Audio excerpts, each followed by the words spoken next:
Hi, everyone. Judge Andrew Napolitano here for Judging Freedom. Today is Thursday, January 11th, 2024. Scott Ritter returns to our cameras directly from Moscow in Russia, and he's accompanied by Alexander Zhiryanov, his friend and colleague, who is the director of a Russian development corporation. The translator, the very able translator whose English is superb, is Pavel Ezhov, who was with us last time. So Scott, Alexander, Pavel, welcome back to Judging Freedom. I was quite surprised and pleased, Alexander, to hear what you told me before we started the show, and that is that the show we did last week was seen by over 1 million people in Moscow.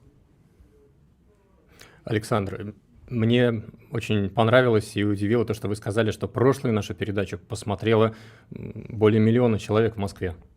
Да, добрый день, господин Наполитано. Я также рад приветствовать всю вашу многочисленную аудиторию. Судя по комментариям, она по всему миру. Я видел комментарии из Новой Зеландии, из Франции, из множества других стран.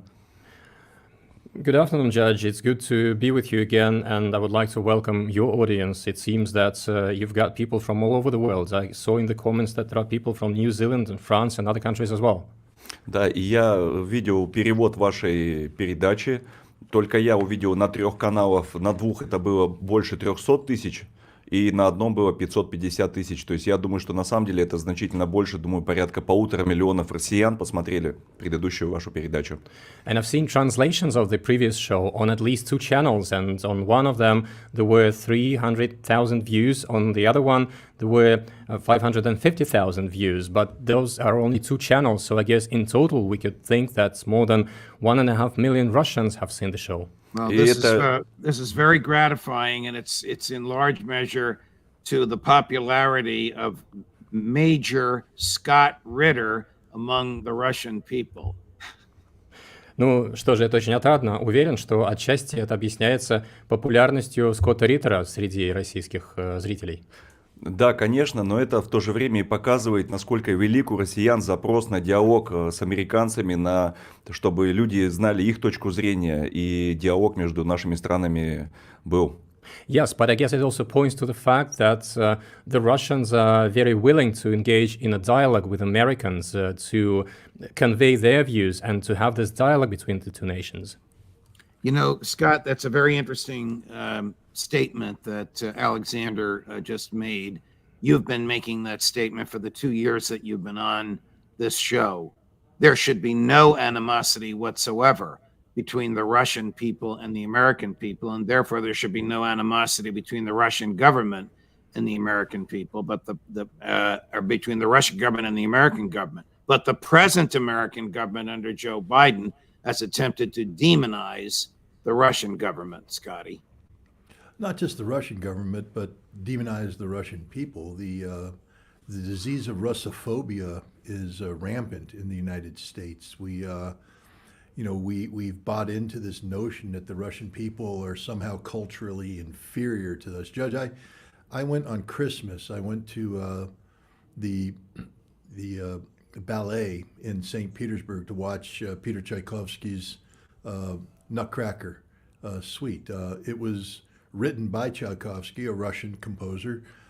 It was initially performed in St. Petersburg in 1892. It's a Christmas story. So to see Tchaikovsky's Nutcracker in St. Petersburg on Christmas Day not only was one of an ultimate highlights of my life, but it just underscores that Russia is a nation of deep cultural traditions.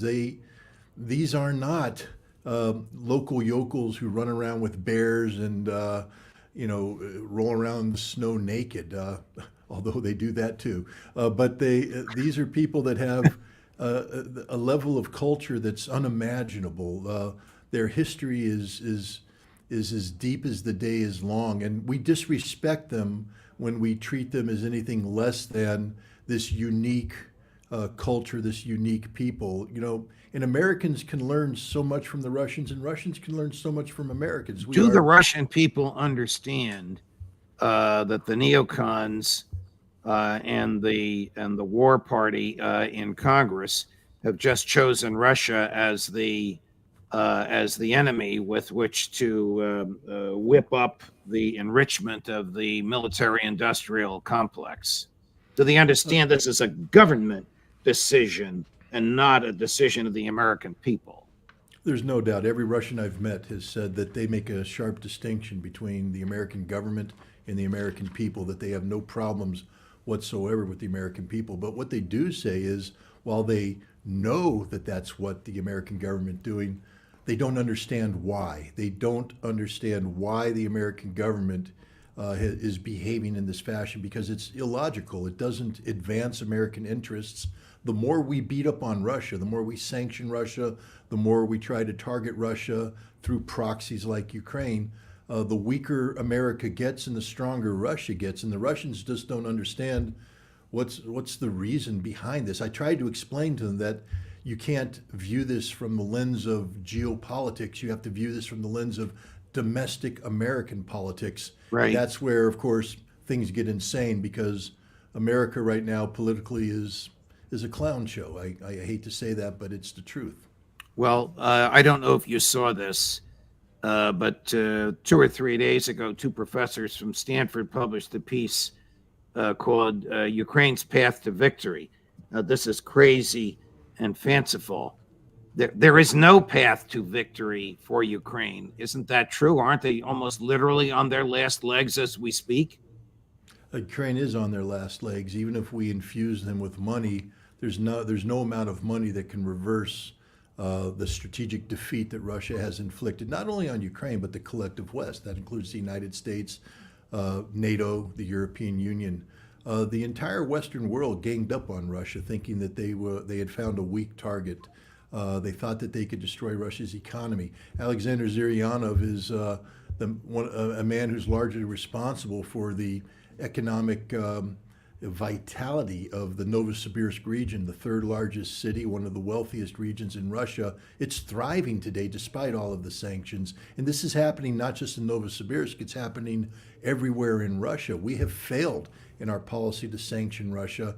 And then militarily, there's not a serious military analyst out there right now that can say with a straight face that the Russian military is weaker than the American military or any Western military. The Russian military today is literally the strongest military on the face of the earth because of what the United States has done in Ukraine. We have compelled Russia to re-examine its military, to learn from its mistakes, to improve its capabilities. And today it's the most capable, combat-hardened, experienced fighting force in the world, thanks to the United States. Alexander, do you agree with this?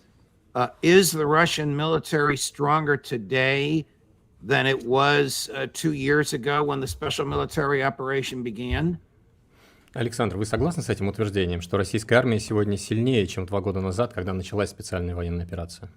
Да, конечно, согласен. И, вы знаете, как всегда говорят, что самая сильная армия та, которая воюет. Конечно, она приобрела определенный опыт, произошло обновление вооружения с учетом практики, которая, в тех столкновений, которые были, учтены все ошибки. И я считаю, что да, сейчас наша армия — это номер 1 армия в мире. Yes, of course I would agree. As the saying goes, the strongest army is the army that is fighting in a war. So, of course, we have taken account of the experience that we have generated. We have upgraded our weapons, and we have taken into account the practice. So, yes, I guess Russia could be seen as the strongest army currently because of the combat experience that we've had. You, Alexander, manage a lot of the development, economic development, in the 3rd richest region in Russia. Have you had difficulty getting supplies, and have you had difficulty getting investors since President Biden imposed sanctions? Александр, вы управляете экономическим развитием в регионе, который является 3-м по благосостоянию в России. Скажите, пожалуйста, сталкиваетесь ли вы с какими-либо сложностями в привлечении поставок или в привлечении инвестиций с тех пор, как президент США Джо Байден ввел экономические санкции? Да, с определенными сложностями мы сталкиваемся. У нас сейчас идет так много инвестиций, что мы с трудом уже находим участки земли, обеспеченной инфраструктурой, чтобы размещать новые заводы и предприятия. Но это приятные сложности, мы с ними справляемся. Yes, we do come across some difficulties, and the difficulties are that we are having a hard time finding new land plots that have infrastructure on which we could put new plants. But these difficulties are only pleasant. We are happy that we're having them. What did the sanctions accomplish from the American perspective? Nothing? К чему, вы считаете, привели санкции для американской стороны? Можно ли сказать, что они ни к чему не привели? В отношении России они ни к чему не привели, они привели к обратному эффекту. Мы только увереннее себя чувствуем, наша экономика находится на подъеме. А в отношении глобального мира, я думаю, что Америка подорвала свое влияние, потому что другие страны, глядя на то, как нарушаются международные законы, когда Америка односторонне вводит санкции, конечно, тоже будут задумываться о том, с кем, кого брать свои партнеры, и, конечно, они будут стараться вести более самостоятельную экономическую политику, чтобы не зависеть от односторонних санкций США.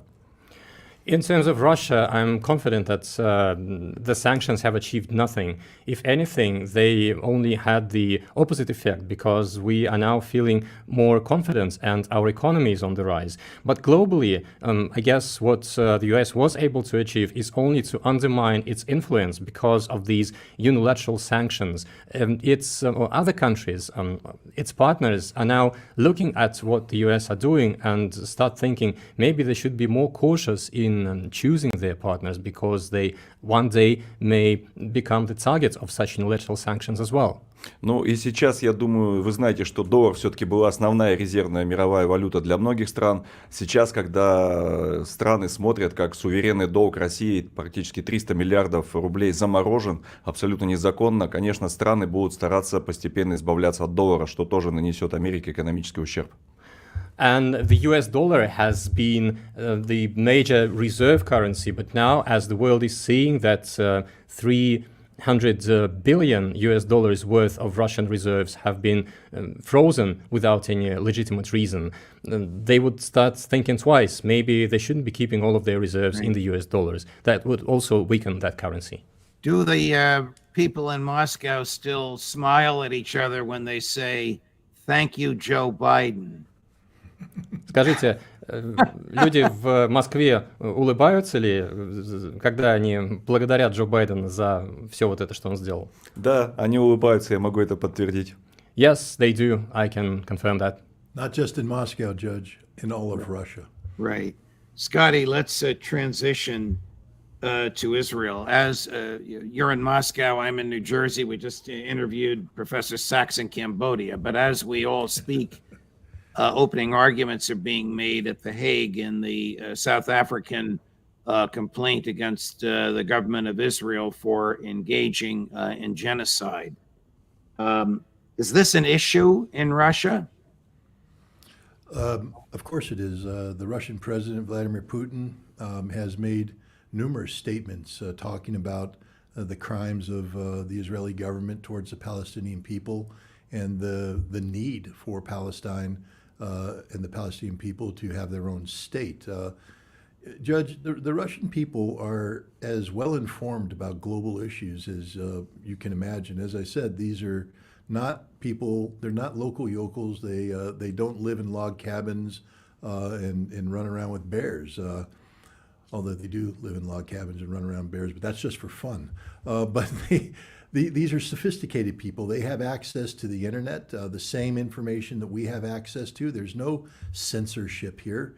Right. And they're people that are very focused on global events. So the Russian people know all too well about what's happening in Gaza, what Israel is doing, and they also know what the position of their government is, because their government, this isn't a dictatorship. This is a government that's responsible to the Russian people and keeps the Russian people informed. There is near total transparency here on policy decisions. And so the Russian government, including its president, have made numerous statements about this situation. And the Russian people are as appalled about what's happening in Gaza as anybody who has a conscience should be.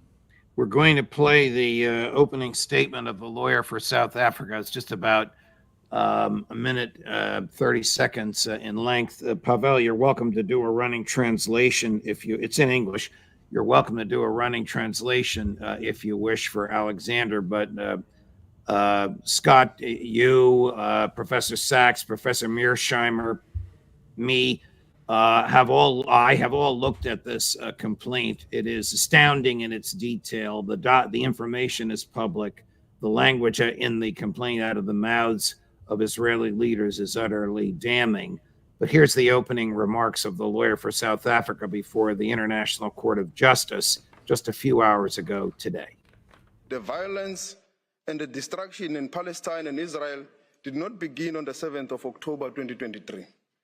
The Palestinians have experienced systematic oppression and violence for the last 76 years. On 6 October 2023, and every day since October the 7th, 2023. In the Gaza Strip, at least since 2004, Israel continues to exercise control over the airspace, territorial waters, land crossing, water, electricity, and civilian infrastructure, as well as over key government functions. No armed attack on a state territory, no matter how serious, even an attack involving atrocity crimes, can provide any justification for or defense to breaches to the convention, whether as a matter of law or morality. Israel's response to the 7th of October 2023 attack has crossed this line and give rise to the breaches of the convention. This is a slam dunk to you and to me. The evidence is overwhelming and it's from public sources. Do you expect that the American government will do something to undermine the credibility or even the deliberations of this court? I think the United States government will allow the deliberations to go forward. There's not much we can do about it. I think if the court reaches, as I believe and you believe it should, the conclusion that Israel has committed genocide or is preparing to commit genocide, then the United States will take actions that will prevent any accountability toward Israel. We will veto anything from the Security Council, and we will seek to undermine and prevent and block any General Assembly initiatives. But the fact of the matter is, this indictment, as you said, is a slam dunk, and Israel is forever stained by this. This is this is the beginning of the end of the Israeli state as we know it. I'm not saying that Israel will go away, but whatever emerges from this crisis will be an Israeli state that is not governed by the people it's currently governed by, and will not engage in the kind of actions that it has, because the world has rejected this. And if Israel's not careful, it'll find itself canceled by the world. Is Benjamin Netanyahu in control of his own government, or is he held captive by the extremists in his coalition, whom, if they departed, would deny him a majority in the Knesset? He's a prisoner of his own ideology. He has created a government that can only exist by bringing in the worst of the worst, the far right wing of the Israeli political spectrum. These are the people who call for genocide. Judge, you said it. We're talking about statements made in public by Israeli officials, including the prime minister, that are genocidal in nature. There's no other way to interpret what the Israeli government officials have said. Under normal circumstances, if any government official went out on the limb on articulating with vigor support for a war crime, a crime against humanity, normally one would expect them at a minimum to be expelled from the government. But the Israeli government is composed almost entirely of these like-minded individuals who espouse hatred, who espouse death and destruction for innocent Palestinian people. They will be condemned by their own words, by their own actions. You will not have to, put together a circumstantial case against Israel. It's right there. Their mouths, their hands, their bodies have provided the proof that they have committed genocide against the Palestinian people.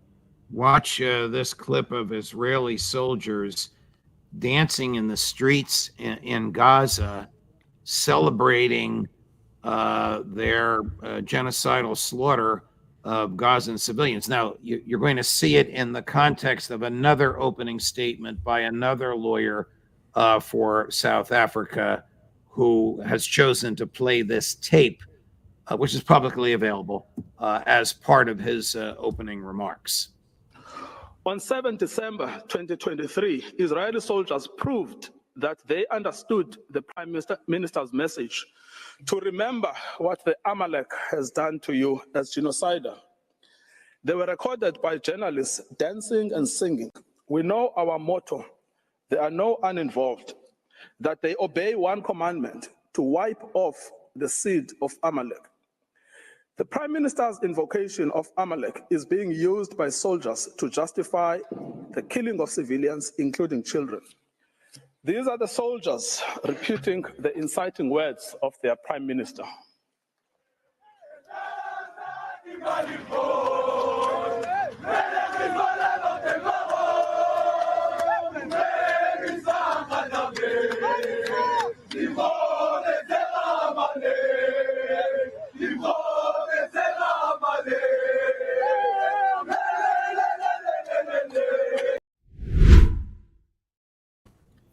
I think it is a slam dunk case, Scott. I don't know what conceivable defense the Israelis are going to present, but their defense starts tomorrow. What arguments can they make in the face of irrefutable evidence of genocidal intent, genocidal purpose, and genocidal acts?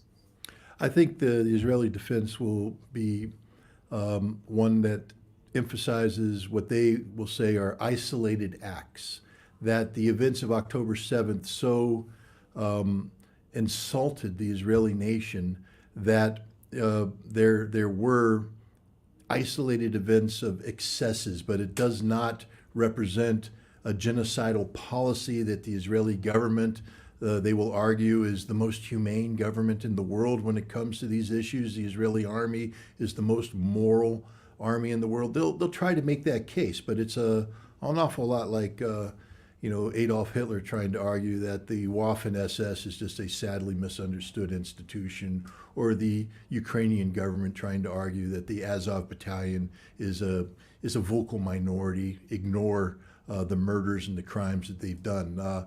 I think the case will fail. So the ICC, the International Criminal Court, has indicted President Putin because he saved babies from the dangers of war. Why doesn't the same court indict Prime Minister Netanyahu for intentionally slaughtering 21,000 civilians? I mean, who do you know could defend morally the slaughter of 21,000 civilians? Nobody can defend the slaughter of 21,000 civilians, but the problem is the International Criminal Court is a court in name only. It is a extension of American foreign policy and national security policy objectives, where the United States has seized international law, the concept of international law, to pursue its own targeted things. As you know, justice is supposed to be blind, but when you selectively prosecute or you manufacture a case for prosecution, understand that the ICC will never try Vladimir Putin. They never will. This indictment is 100% politically motivated to create the perception of Ukrainian moral superiority over Russia. The International Criminal Court is a joke. It's a travesty. Unlike the International Court of Justice, which is founded in international law and is part and parcel of the United Nations, and it adheres to the values enshrined in the United Nations Charter. I only wish that the International Criminal Court operated the same way because A, there would be no indictment of Vladimir Putin, and B, Benjamin Netanyahu would have been arrested and appeared on the docket, hopefully jailed for the rest of his life. Alexander, what do the Russian people think about what the Israeli government and the Israeli military is doing in Gaza? Александр, а что думают россияне о том, что делает правительство Израиля и вооруженные силы Израиля в Газе? Вы знаете, для россиян, для нас всегда очень важна справедливость. You know, for Russians, an important value for us is justice. И в этой ситуации мы видим, что справедливость не на стороне Израиля. And in this situation, we believe that justice is not on the side of Israel. Да, трагедия 7 октября, она ужасна, и мы не спорим, что Хамас — это террористическая организация.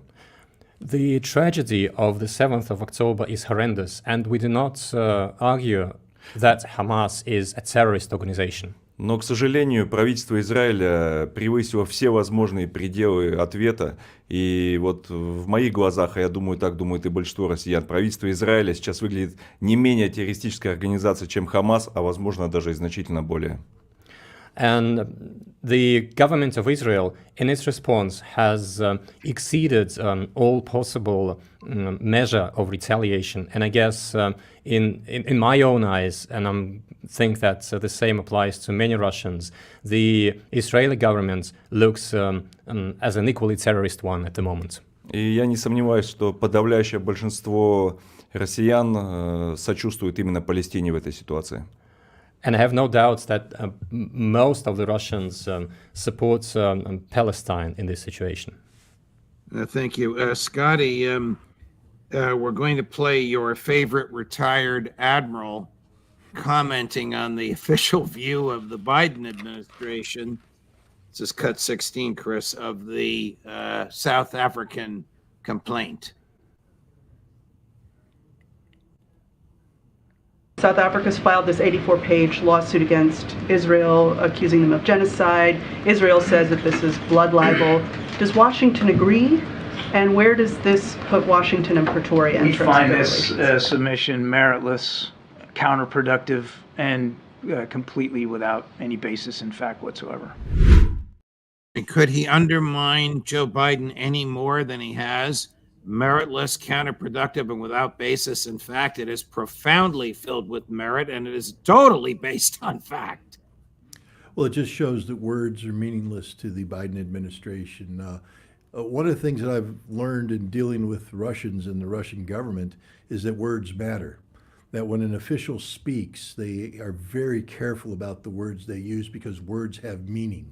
And what Admiral Kirby has done here is shown that to the United States government, words mean nothing. That literally he can say things to become a politically acceptable soundbite. But as you pointed out, to say something's meritless when it has merit means that his words have no meaning. This is an embarrassment. As an American citizen, I'm embarrassed by John Kirby's performance. I'm embarrassed by the actions of the Biden administration. But, again, what do we expect? This is the United States government's doing this for some time. I need only say there are weapons of mass destruction in Iraq. We have irrefutable proof that there's weapons of mass destruction in Iraq. They're here, they're everywhere. There were no weapons of mass destruction in Iraq. It seems that the U.S. government exists for the sole purpose of lying to the American people, lying to the world, and that's what John Kirby just did. I'm going to show you another embarrassing comment, this by Lord David Cameron, who's the former Prime Minister of Great Britain and is now the Defense Secretary. He was testifying yesterday before a parliamentary committee that was trying to extract from him and his chief deputy, who talks like this and it's difficult to follow him, exactly how many UK hostages are in Gaza and how many have been returned. And they keep using a bizarre phrase about people highly connected to Britain. And I wonder if you can see or read through this. Take a listen to this. Be specific about the number of UK nationals who remain as hostages. Yes, there are two And British do we have nationals. proof of life? There are two British nationals that remain as hostages. I don't want to make any further comment on them. There are also, of course. Do we know they're alive, though? I just don't want to say any more. We don't have any information to share with you. There are also, of course, people very connected to Britain who are also hostages. A few of us were in Doha in December where we met with Roger Carstens, who is the US hostage negotiator. He can tell me in a minute's notice the names of all the hostages who are American who are still being held by Hamas, let alone the ones in Venezuela or anywhere else in the country, and he can most certainly tell me how many have been brought back to the back to the US. How many have been brought back to the UK who had UK citizenship? There are two, as the Foreign Secretary mentioned, have British nationality who are hostages. There are others who are connected to the UK through family ties. I think the answer to your question is brought back to the UK by the UK government is I think it will have to confirm. I don't really care who brought them back. I care about British nationals who were held hostage. How many have been brought back? Let me confirm after this, but I'll speak for myself rather than for the Foreign Secretary. I don't think there are any. Yeah. Okay. So the answer is zero. Yeah, I think that's right. Think they're trying to hide. Who could these people connected to the British government be? Is he talking about MI6? Is he talking about people with dual British and Israeli citizenship? Is he talking about British troops? No. What he's talking about is that in the UK social circles, financial circles, etc., there are families of UK citizens who have family members who are not UK citizens, but who travel often to the UK and play a very important role in the financial, the real estate, and the economic aspects of the UK. So they are UK citizens and everything, but having a passport. They're very closely connected, and the families of these people are putting pressure on the British government to try and get them released, even though they aren't passport-carrying UK nationals. They're people that have extremely close ties to the political and economic elites of the UK. Okay. Last question for you, and then I have one more for Alexander. Were you surprised at all the nonsense perpetrated by the Secretary of Defense, a former four-star general, going AWOL for 2 weeks, not telling his bosses about his medical condition, transferring power to his deputy, who learned of this while she was on a beach or in a hotel in Puerto Rico and attempted to manage the Defense Department from there? How reckless and irresponsible, potentially criminal, is this? It's the most reprehensible behavior one can imagine from a Secretary of Defense who has a duty and responsibility to the American people and to the American Constitution to be available to do his assigned duties. And if he can't do his assigned duties, he must transfer command in a legal manner to his deputy, who must be able to carry out these tasks.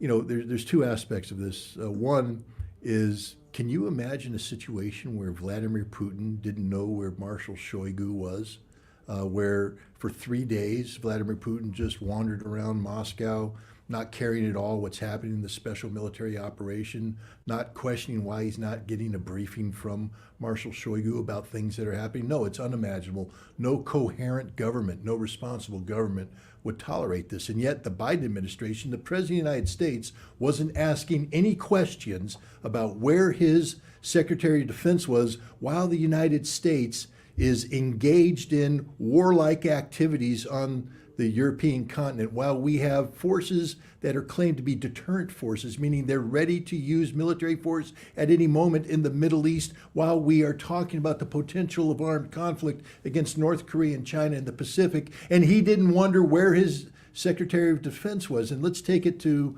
not so extremes. Because I'm not saying that Russia would ever launch a preemptive nuclear strike against us, but nuclear deterrence only works if the other side believes that if they attack you with nuclear weapons, you will destroy them as a result. Therefore, don't attack us. The Secretary of Defense is an indispensable part of the nuclear response system. And when he is not available and his deputy is not briefed and available, you have created a system that will not function as intended. Therefore, the possibility exists that a hostile force could attack us and we would not respond in a timely fashion. Therefore, we've lost all deterrent value. Joe Biden has done so much harm to the American people by allowing Lloyd Austin. And I have to say that my heart goes out to Lloyd Austin. Prostate cancer is a very serious disease, and I hope he recovers well. But that's not an excuse for failing your constitutional responsibilities to the American people to be available to do your job that we demand of you. And this is a failure of Austin. He should be fired or resign. He needs to be replaced. And this is a failure of Joe Biden. It shows the absolute incompetence of the American government today under Biden's leadership. Alexander, do you have any comments for the American people, maybe to American businessmen? You're a Russian businessman. What would you say to American businessmen and women who are looking for the opportunity to invest in Russian assets? Александр, а вот что бы вы могли сказать американским гражданам, американским бизнесменам, предпринимателям, кто интересуется возможностью инвестировать в Россию? Я бы сказал, что Россия сейчас один из самых перспективных рынков в мире для инвестиций. Можно в нее инвестировать, можно инвестировать, мы справимся сами. У нас много стран, которые сейчас инвестируют и дружественных к нам по отношению. Но народу Америки я бы еще хотел сказать вот что. I would say that Russia is currently one of the most promising markets in the world, and you're welcome to invest, or you may choose not to invest. We can do things ourselves. We've got partners in other countries who can work with us. But to the American people, I also want to say this. И в России, и в США много проблем. Я думаю, что вместо того, чтобы направлять огромные деньги, порядка уже $200 миллиардов, по-моему, истрачено на финансирование нацистского режима на Украине, американское правительство с большим успехом могло истратить эти деньги на улучшение жизни простых американцев. In Russia, as I'm sure in the US, there are many problems, and instead of spending close to $200 billion, I think that's the financing of the Nazi regime in Ukraine currently amounts to, the US government would have been better off spending this money to improve the lives of ordinary Americans. На эти деньги можно было построить школы, дороги, улучшить образование, медицину, то, что нужно простым людям.